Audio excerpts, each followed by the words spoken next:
En medio de divisiones, los chilenos conmemoraron los 50 años del golpe de Estado dirigido por Augusto Pinochet en contra del gobierno de Salvador Allende. Familiares de las víctimas de la dictadura exigieron justicia, mientras que la derecha justificó el golpe.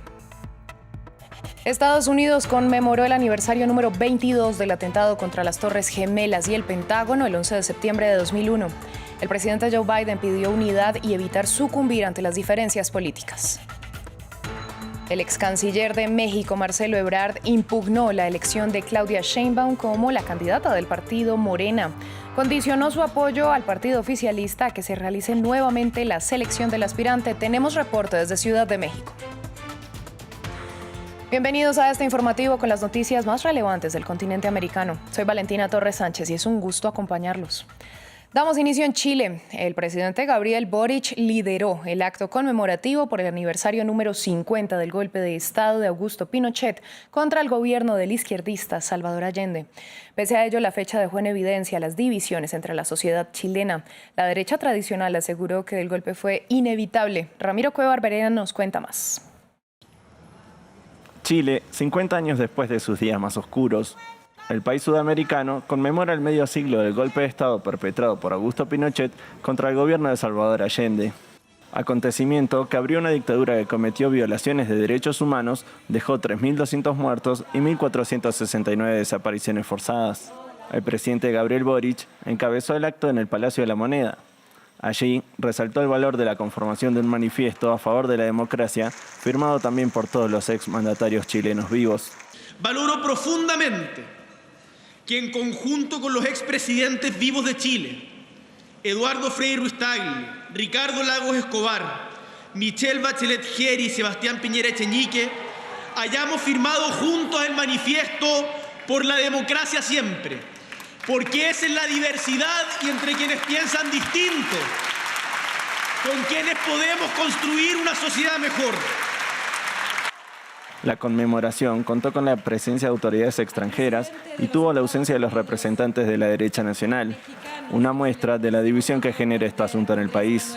En contrapartida, las agrupaciones de víctimas se desplegaron para pedir justicia. Nos encontramos hoy ante 50 años que hemos cumplido, pero hemos cumplido 50 años de impunidad. 50 años que hemos tenido que vivir en los tribunales buscando a los culpables, que han callado y han silenciado la verdad. Las secuelas de la dictadura y los pedidos de justicia continúan en Chile. Medio siglo después, cerca de 300 personas han sido condenadas por crímenes de lesa humanidad, una cifra modesta dentro de los 1.300 casos en curso. Estados Unidos conmemoró los 22 años del ataque terrorista contra las Torres Gemelas y el Pentágono del 11 de septiembre de 2001. Con diversos actos, las autoridades homenajearon a las más de 3.000 víctimas de los ataques. El presidente Joe Biden pidió unidad, además de no sucumbir ante las diferencias y las divisiones políticas. Hoy podemos mirar a todo el país y al mundo y ver ira y miedo en lugares donde muchos de ustedes han estado antes. Una marea creciente de odio, extremismo y violencia política. Es más importante que nunca que nos unamos en torno al principio de la democracia estadounidense, independientemente de nuestros antecedentes políticos. No debemos sucumbir a la política venenosa de la diferencia y la división. Nunca debemos permitir que nos separen por pequeños agravios fabricados. En México continúa la polémica luego de que el ex canciller Marcelo Ebrard amenazara con renunciar al partido oficialista Morena, luego de impugnar los resultados en los que perdió la candidatura presidencial frente a Claudia Sheinbaum. Así se pronunció el exfuncionario. He convocado, y así hemos convenido, a partir del 18 de septiembre vamos a organizar y formalizar nuestro movimiento político nacional. Seguimos siendo parte, compañeros, y espero el de La Voz de Morena, siguen siendo varios compañeros parte del Verde, siguen siendo los compañeros del PT, pero tenemos una causa que defender. Previamente desde Ciudad de México, Mario Carbonell, corresponsal de France 24, nos explicaba qué implicaciones tendría la eventual renuncia de Ebrard al partido Morena. Bien, pues la cúpula del partido, la dirigencia nacional y el Consejo Nacional han reiterado que el proceso fue legal y ya han entregado incluso la constancia de vencedora a Claudia Sheinbaum. Y si Marcelo Ebrard sale del partido, bueno, sin duda hay algunos militantes que simpatizan con él, que en dado caso podrían seguirlo, pero pues ya está en curso el año electoral y difícilmente se prevé que pudiera haber una ruptura mayúscula. Ebrard ha dicho que va a recorrer el país y a partir del 18 de septiembre va a buscar formalizar su movimiento político nacional que se llama Movimiento Progresista, pero si su intención fuera crear un nuevo partido político, pues ya está fuera de tiempo para este proceso electoral, no podría ya conformarlo o no podría competir. Vamos a Colombia, donde las cifras de producción de cocaína y de áreas cultivadas con hoja de coca rompieron récords, según un informe de la ONU. Más de 1.700 toneladas de la droga se produjeron en 2022, manteniendo al país suramericano como el mayor productor. Estados Unidos sigue siendo el principal consumidor. Un nuevo fracaso para la guerra contra las drogas en Colombia. La producción de cocaína aumentó un 23% en 2022 hasta llegar a 1.738 toneladas. Y el área con cultivos de hoja de coca aumentó un 13% entre 2021 y 2022, hasta 230.000 hectáreas, según un informe de la Oficina contra la Droga y el Delito de la ONU. Se trata de las cifras más altas desde que se empezó a monitorear, hace 22 años, con 3 hallazgos importantes. La coca está aumentando fuertemente en las zonas de frontera en Colombia. Putumayo, que es el departamento en donde se concentró el incremento, está en las zonas de frontera. El segundo factor es que hay una fuerte tendencia a la concentración de la coca. Y el tercer elemento es que los cultivos son ahora más productivos, sobre todo en esas zonas de concentración. Los departamentos de norte de Santander, fronterizo con Venezuela, Nariño y Putumayo, limítrofes con Ecuador, concentran el 65% de la producción total de toda la cocaína del país. Y en ellos también hay la mayor presencia de grupos armados.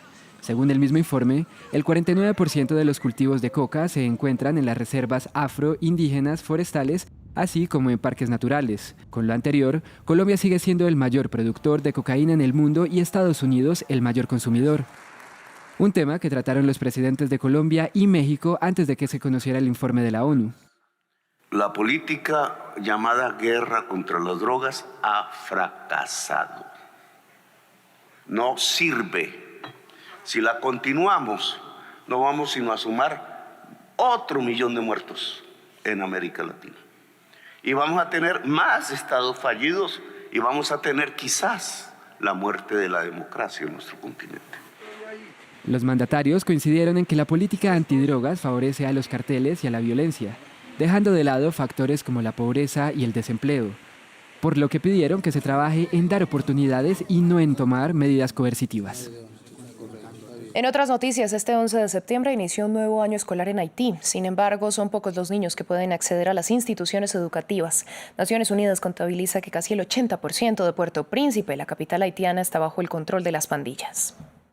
Este 11 de septiembre inició un nuevo año escolar en Haití, uno enmarcado por la violencia generalizada que azota al país.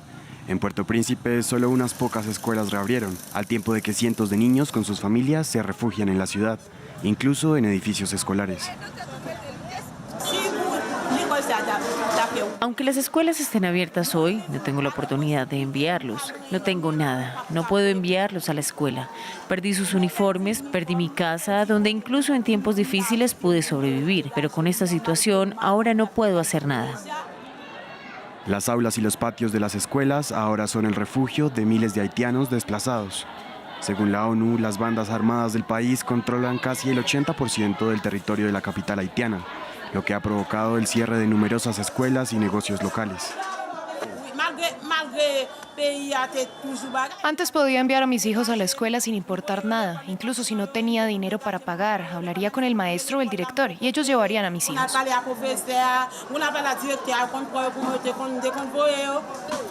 La violencia de las pandillas en el país caribeño se ha intensificado desde el asesinato del presidente Jovenel Moïse en 2021, dejando la situación fuera del control de las autoridades locales.